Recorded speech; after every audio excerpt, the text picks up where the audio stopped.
I didn't plan to tell anyone this. Not my friends, not my father, not even the cheap ceiling in my studio that hears everything. But I need to put it somewhere, so here it is. During a Tuesday all hands, my boss threw a folder at me in front of 30 people and said, "You're nobody." He didn't shout it. That would have sounded like anger. He said it like a fact, like weather. The folder hit the table, skidded, and clipped my wrist hard enough to raise a welt. The room did what rooms do when something ugly happens.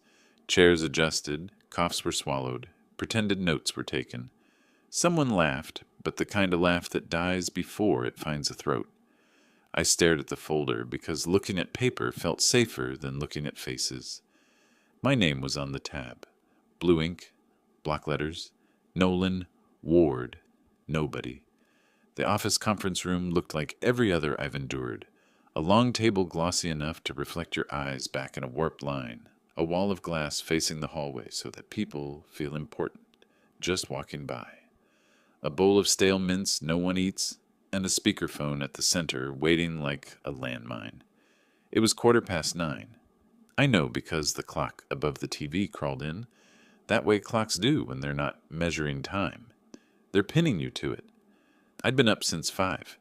2 buses, a walk in shoes that needed replacing last winter, a coffee that tasted like burnt advice. I had prepared numbers my boss asked for at 10:42 p.m. the night before.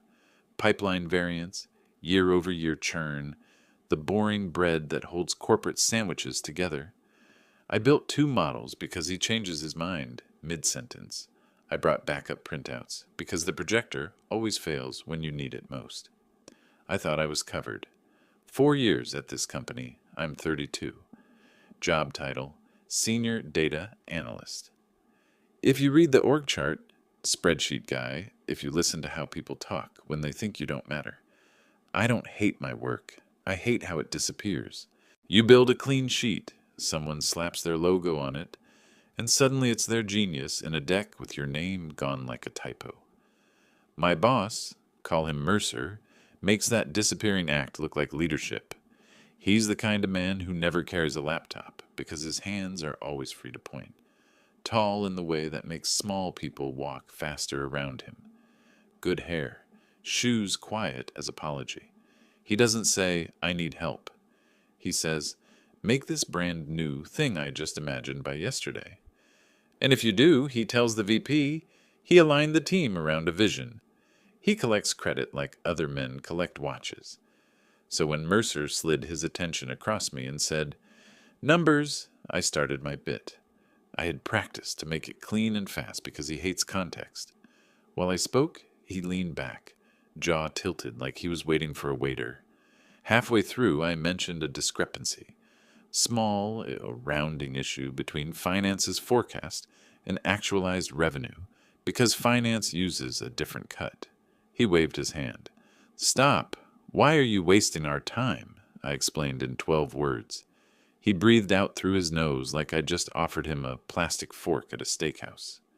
"You always do this, Nolan. You bury us in details and call it accuracy." He didn't raise his voice. He picked up the folder with the clean copy I'd printed at 7:10 a.m., and he pitched it down the table like he was skipping a stone. The sound wasn't loud. Paper doesn't make drama, but it made enough. He followed it with, "You're nobody." I felt the room tilt, not physically, socially. People choose sides in a second, and usually the side is silence. On my left, Jenna from marketing looked at the table as if it had grown a flower. Across from me, the HR partner did that careful face HR people do when they're collecting data points for later non-action. A junior PM smiled, tiny and nervous, because some brains confuse discomfort with comedy. I kept my hands on the table so no one would see them shake. "We can move on," I said. I heard my voice like it was coming from the end of the hallway, tinny, obedient. I swallowed the heat that had reached my eyes. Men aren't supposed to cry at work, not because of pride, because tears turn into stories other people tell about you when you're not in the room. Mercer let the pause hang. He's good at pauses. They're part of his power. He thrives on the space other people rush to fill. No one filled it this time. The projector hummed like it wanted to apologize for existing. Somewhere out in the open office, a phone rang, and no one picked it up. Finally, he said, "Action items," and the meeting restarted as if humiliation had been a stray notification we dismissed. I sat. I took notes. I nodded at the right times. It felt like holding my breath for the length of a commute. There's a thing I haven't told you. I grew up with a father who measured love in chores. You want praise. Earn it again. You want dinner? Clean the shed first. He wasn't cruel. He was tired. He taught me to keep my head down because that's how you keep your job when rent is a wolf at the fence. So I've spent most of my adult life editing myself out of rooms. Speak once. Keep receipts. Be useful. Be small. That's the part that got me through the first 2 years under Mercer. I could be useful and small at the same time. Then I got good at what I do, and people started asking me for things directly. That's when Mercer noticed me in the worst way. Not as a person, but as a threat to his supply of borrowed brilliance. After the meeting, we funneled out. The hallway smelled like bad coffee and the sharp citrus cleaner the night crew uses to erase the day. I picked up the folder because no one else would. My name looked heavy on the tab. I ran a thumb over the welt on my wrist. It was already fading. Mercer stepped close enough that I could smell whatever expensive thing he sprays on his shirts. "Don't ever contradict me in front of the team," he said softly. It wasn't advice. It wasn't a warning. It was a command from a man who thinks he owns the air between your ribs. I said, "Understood," because that's the word that keeps the next paycheck from evaporating. He smiled without his eyes and walked away like he'd put something back in its box. Back at my desk, my monitor had fallen asleep. I woke it up, and the spreadsheet I'd built all night was still there. Cells crisp, formulas tidy, logic defensible. I watched the blinking cursor in the search bar like it might offer me a different life. Messages started coming in. Not the kind you get when people are on your side, the kind where colleagues pretend it didn't happen. Circle back later? Hey, quick favor. Do you have the Q2 attrition by segment? It's funny how many ways people can avoid the only true sentence available. That was wrong. I typed back what they needed. I answered questions with neat little numbers because numbers don't ask how your chest can feel both heavy and hollow at the same time. At 12:40, Jenna slid a protein bar onto my keyboard. "You okay?" she asked the screen, not me. I said yes because no one wants the truth at lunch. She nodded in that tiny way that means, "I see you, but I have a meeting." I do not blame her. We all have meetings. She walked away and I smelled the cinnamon from the break room and the printer toner that has its own metallic fatigue. I ate half the bar because the first bite turned to cardboard in my mouth. In the reflection on my monitor, I caught my own face. Calm. The face of a man who knows how to wait. If I'm honest, I thought about quitting. I pictured the email, short, polite, the corporate equivalent of, "We're breaking up, but it's not you, it's the economy." I imagined boxing up my headphones, the mug my sister bought me that says, "Measure twice," the plant that looked like courage until it started turning brown at the tips. I imagined walking out with my dignity in a cardboard cube. Then I thought about rent, about the car that needs brakes, about the debt that still sleeps under my bed like a guest I can't ask to leave. I closed the new message window before I'd typed a word. At 2:03, a calendar invite hit. Leadership review, mandatory. Mercer, the VP, HR, me, a few leads. The kind of meeting where sentences wear suits and words come with liability. I clicked accept because refusing is its own story. I opened my notes from the morning and went line by line through the model. I checked sources. I checked the check. I printed fresh copies because paper, humble, silent paper, has saved me more than once when someone's memory tried to rewrite the past. On my way to the review, I passed the glass wall of the conference room and saw something small but sharp. A visitor badge clipped to the lapel of a man I didn't recognize. The kind of guest who folds his hands and listens more than he talks. No one introduced him in the morning. He was there now, quiet, watching through the glass as people drifted in. Maybe he'd been at other meetings I never got invited to. Maybe he was no one important. I don't know why I noticed him. I just did. I sat down, placed my folder on the table, and waited for my name to be used like punctuation. The clock did its thing. The aircon hummed. Mercer smiled the way men smile when they think the ending is already written. I straightened the edges of my printouts until they made a clean line and set my pen exactly parallel, the cheap magic trick you do when you have nothing left to control. Then the door clicked shut. The VP cleared his throat, and the room leaned forward by a degree so small you'd miss it if you weren't living inside it. He called the meeting a conversation. That's how you know you're walking into a firing squad dressed in smiles. HR was there, clipboard, empathy face, voice already lowered to the register they use for funerals and compliance training. Mercer sat to my left, fingers tented like he was holding invisible prayer. The VP, a man who owned 3 companies' worth of fake charm, leaned back and said, "We just want to align expectations." I nodded because nodding is the language of survival. They started talking in circles, productivity metrics, communication style, fit. Every word was a bullet in bubble wrap. Then Mercer slid my printouts across the table like evidence at trial. "Nolan's data is interesting," he said, "but it lacks executive clarity. It's dense. Translation: it's accurate, but it doesn't make him look good." The VP nodded thoughtfully, flipping through my work without reading.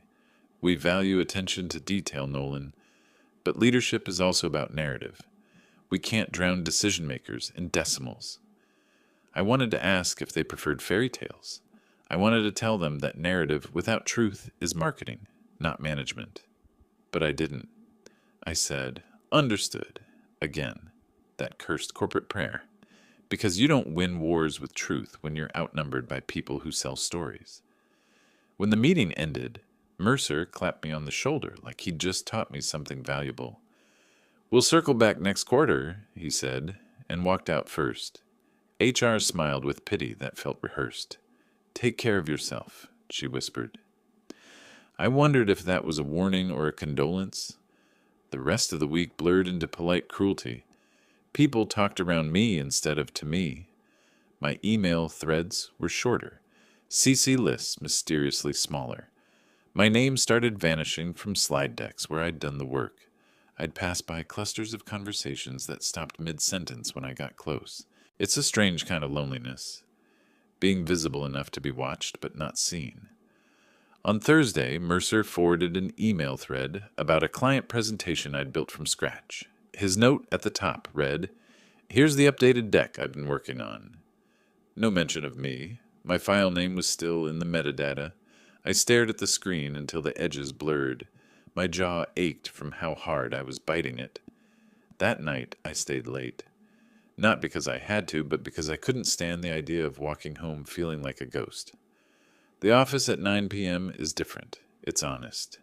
The lights hum instead of people. The air smells like metal and regret.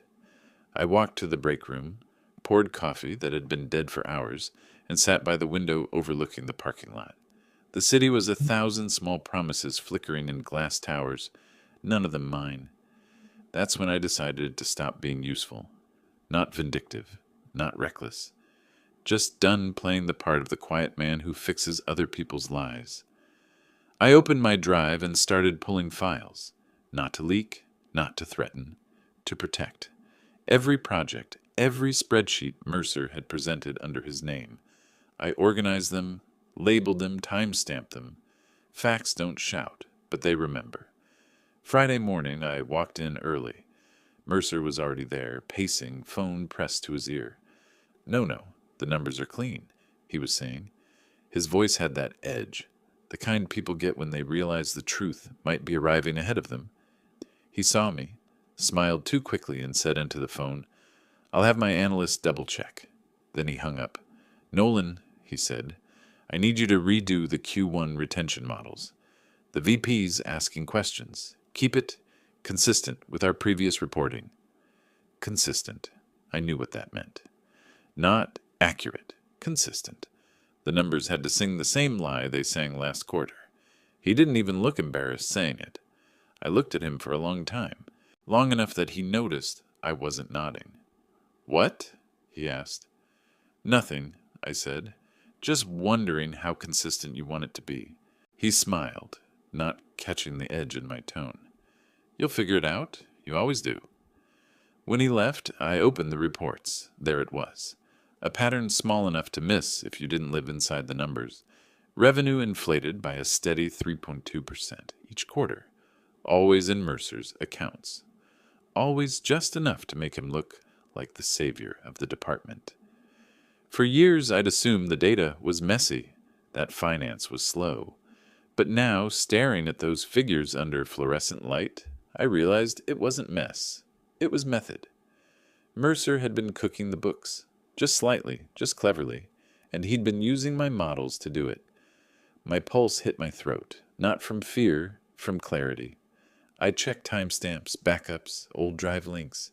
He'd edited my files after hours, exporting clean versions under his login, but leaving the originals untouched on the shared drive. The arrogance of lazy thieves. I started documenting. Screenshots, metadata, version histories. Every change tracked, every lie annotated. By noon, I had a folder named Truth. No one would ever see it unless they needed to. That's when the email came. Corporate audit. HQ team visiting Monday. Please prepare department data for review. Mercer's door slammed open 5 minutes later. "We're fine," he said, pacing. "Just need to tidy things up. You'll help me clean the numbers before they arrive." I looked at him, calm as I'd ever been. "Sure," I said. "I'll make sure everything's accurate." He grinned, relief dripping from him. That's the spirit. But that was just the beginning. By Monday morning, the office felt like a pressure cooker disguised as a workspace. Everyone knew the auditors were coming, even if no one said it out loud. The usual small talk had vanished. No coffee jokes, no weekend stories. Just the sound of keyboards, nervous fingers pretending everything was normal.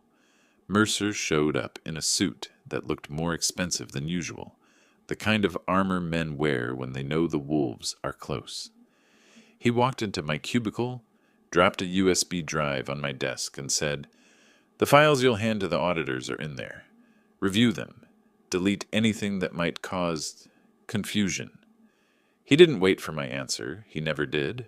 I looked at the USB, small and black like a bullet. Then I looked at my own folder, Truth, on the corner of my desktop. Inside it sat every version, every timestamp, every lie he'd painted over with confidence and PowerPoint transitions. At 9:45 a.m., HQ arrived, 3 of them, suits too sharp for our dull office.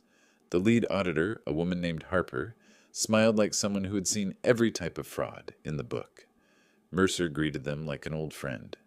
Arms wide, laughter fake. I stayed quiet in my corner, just another analyst, the invisible kind who makes other people's numbers look good. The review began in the conference room, same one where he'd thrown the folder at me a week ago. Only this time, the room didn't belong to him. Harper ran the meeting. "Mr. Mercer," she said, "we'll start with your department's performance data.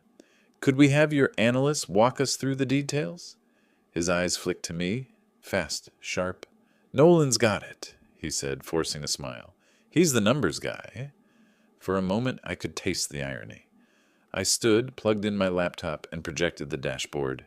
Harper leaned forward. "This is the original data?" I nodded.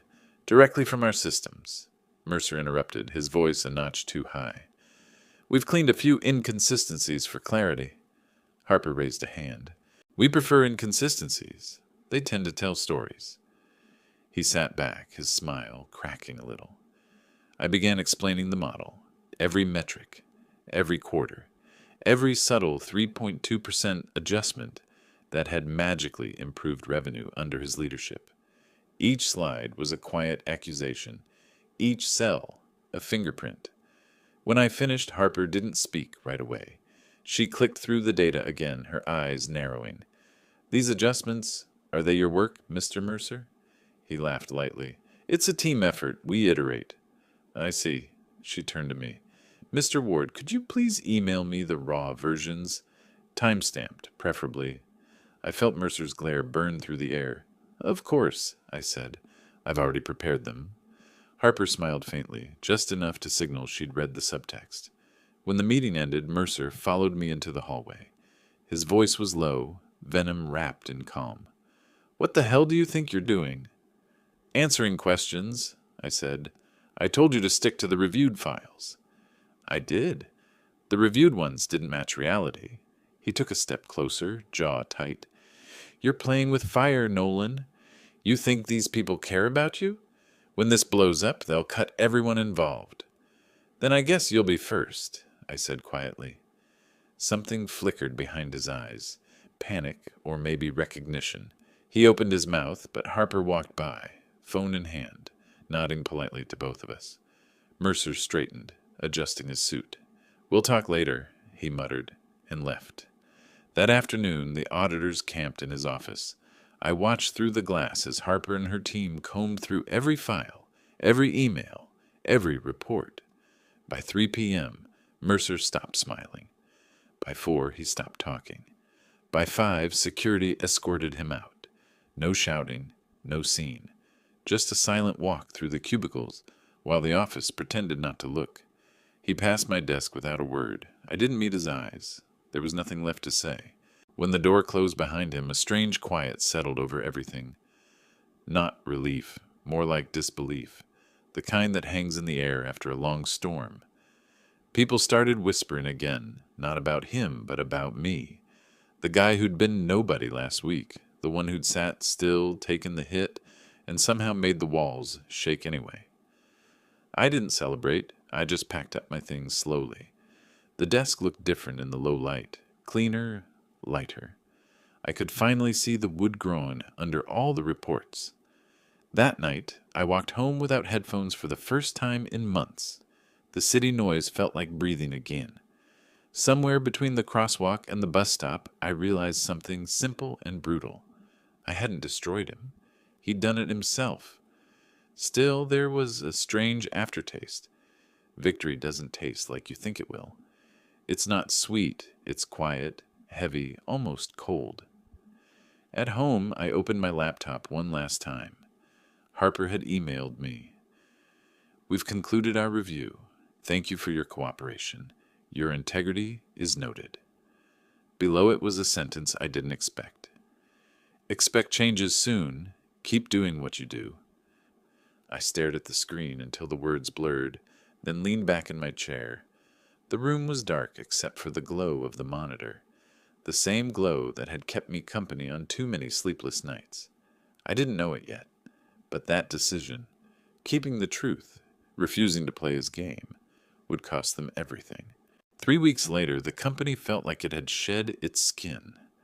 Mercer's name disappeared from the org chart, his office repainted, his mug gone from the breakroom shelf where it had lived for 4 years. At first, people avoided mentioning him, like saying his name might summon the ghost of his arrogance back into the halls. But slowly, the tone changed. Jokes replaced fear. Remember when Mercer used to... became a new kind of currency? Everyone rewrote the past to make themselves sound braver, closer to me. That's how offices heal. Revision, not reflection. Harper and the audit team came back once more, quietly. I spent an hour with them finalizing documentation. Before she left, she said, "There's going to be restructuring. You might be asked to step up. Don't refuse too quickly." I didn't. A week later, HR called me in. Same glass-walled room, different air. The VP was gone. Resigned to pursue new opportunities. That's corporate for left before the hammer fell. I sat across from 2 people who looked nervous for reasons they couldn't name. Nolan, the HR director said, the executive team was impressed with your composure and clarity during the review. Effective immediately, we'd like you to lead the analytics division on an interim basis. For a second, I didn't answer, not out of shock, out of fatigue. I'd imagined that offer once or twice in late-night fantasies, back when power looked like freedom. Now it just looked like another kind of weight. I said, "Sure, interim's fine." They smiled like I'd just accepted a crown. The weeks that followed were strange. People who used to ignore me now greeted me in the hallway, too brightly, too often. I found apology gifts on my desk, coffee, pens, one handwritten note that said, "You deserve better." It was nice. Pointless, but nice. Work changed. Meetings grew quieter, more efficient. I didn't throw folders or raise my voice. I didn't need to. I spoke once and let silence do the rest. The same silence that had once buried me now worked for me, but power didn't feel like revenge. It felt like maintenance, keeping things steady, not breaking them further. I found that I liked that better. Then, one gray Friday afternoon, I saw him again. I was leaving the office late, rain starting to stain the windows, when I cut through the coffee shop across the street, the one we all used to mock for overpricing caffeine. And there he was, Mercer, sitting alone near the window, a cheap laptop in front of him, phone pressed to his ear. The expensive suits were gone. He wore something ordinary, ill-fitted. His hair was thinner, his smile forced as he said, "I'd love the opportunity. Yes, I can start immediately." He didn't see me. I stood there for a moment, watching the man who'd once told me I was nobody scramble for a second chance. The folder thrower, the self-proclaimed leader, reduced to a voice asking for employment. I thought I'd feel triumph. I didn't. What I felt was balance. He'd built his whole world on noise, power meetings, raised voices, the sound of fear keeping him relevant. And now he was sitting in a room full of people who didn't even know his name, speaking softly, hoping someone on the other end of the line would hear him. He hung up, rubbed his eyes, and looked out the window. For a second our gazes almost met in the reflection. I could have walked over, said something cutting, something cinematic. But I didn't. I left, quietly. Outside, the rain had turned heavy, washing the city clean in streaks of silver. I walked through it without rushing, without headphones, without a plan, just breathing. When I reached my apartment, I hung my wet jacket, opened the window, and listened to the sound of traffic below. The same city that once made me feel small now felt like it was moving at my pace. I made a coffee, sat down at my desk, and opened the old folder labeled Truth. All those screenshots, reports, and records. Everything that had once been my weapon. I scrolled through them one last time, then right-clicked and hit delete. No copies, no backups. Gone. Because I didn't need them anymore. He called me nobody. But I learned something he never did, that you don't become somebody by being seen. You become somebody by staying true when no one's watching. The silence that once buried me had changed sides. Now it was mine.